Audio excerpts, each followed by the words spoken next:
Ngayon na lang nakapag-solo Brad kasi puro na tayo pa challenge. Tapos ang binigay sa akin kampe, nag-mid Claude.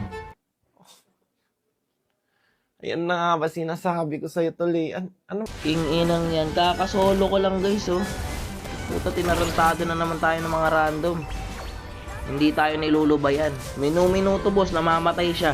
Walang yung random yan. Ewan ko ba, bakit ayaw niyo ako lubayan?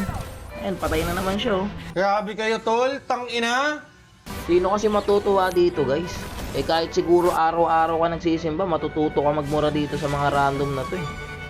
Kayo gawa ng paraan guys para manalo. Tapos yung nananarantado pa dito Brad. Nagipatay. Walang iya yan. Sige nga boss, matutuwa ka ba nyan? Kahit sa inyo gawin to boss, puta mababadtrip kayo. Ngayon na lang talaga ako nagsolo guys kasi puro na tayo pa challenge eh. Tapos bibigyan ka na naman ng ganitong kampe. Mga siraulo. Pusang galayan. Kaya nga ako nagpa-challenge na lang Brad eh. Kasi gusto ko muna lumabay sa solo. Para mabago. Yun na wala pa rin palang pinagbago dito Brad. 1 linggo na ako hindi nakakapag-solo. Nagpahinga talaga ako.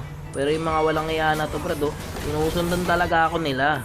Wala rin kasing mangyayari Brad eh, kahit trash talkin natin yung mga yan. Sa dulo Brad, yan pa rin ang mananalo. Kung sino pa yung nang-answer, siya pa yung magiging tama. Patay na naman siya dito.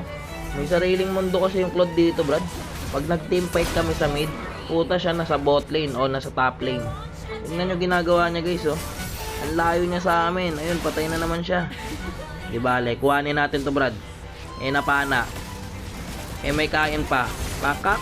Yan nakuha. Ayun, nakuha natin boss. Ang kaso, nadip lang rin nila guys eh.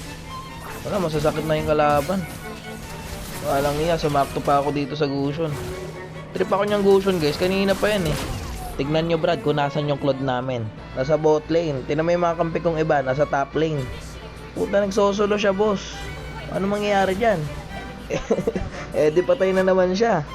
Pusang gala talaga tong mga random na to guys. Mga walang puso. Tingnan nyo guys kung gaano katarantado yan. Siya pa yung nanta-trash talk. Ganyan kakupal yung mga random ngayon boss. Kung tumatagos lang yung kamay ko sa screen, siguro marami na ako nabukulan. Sa Moscow talaga ako dito naaawa guys eh. Sa akin okay lang eh. Sanay naman na ako sa mga ganyan. Yung Moscow, malay nyo galing pa yung trabaho. Tapos stress pa yan sa sobrang dami ng customer. Tapos itong mga random na to tatarantaduhin nyo lang. 'Di ba? Mahiya kayo Brad. Hindi tayo pare-pares ng sitwasyon sa buhay. Hingina nyo talaga. Nice, so nakuha pa yung Lord. Tingnan nyo, lakas pa tumipi oh. Alam mo talaga may nagawa eh.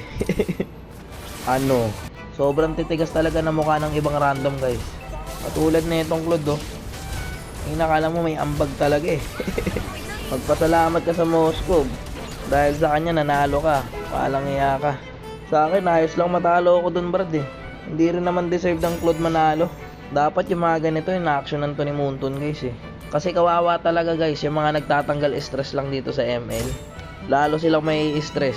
Kaya pansin nyo Brad kung bakit matagal na yung matchmaking. Kumukonti na lang kasi yung naglalaro sa ML guys. Dahil sa mga kupal na to Brad.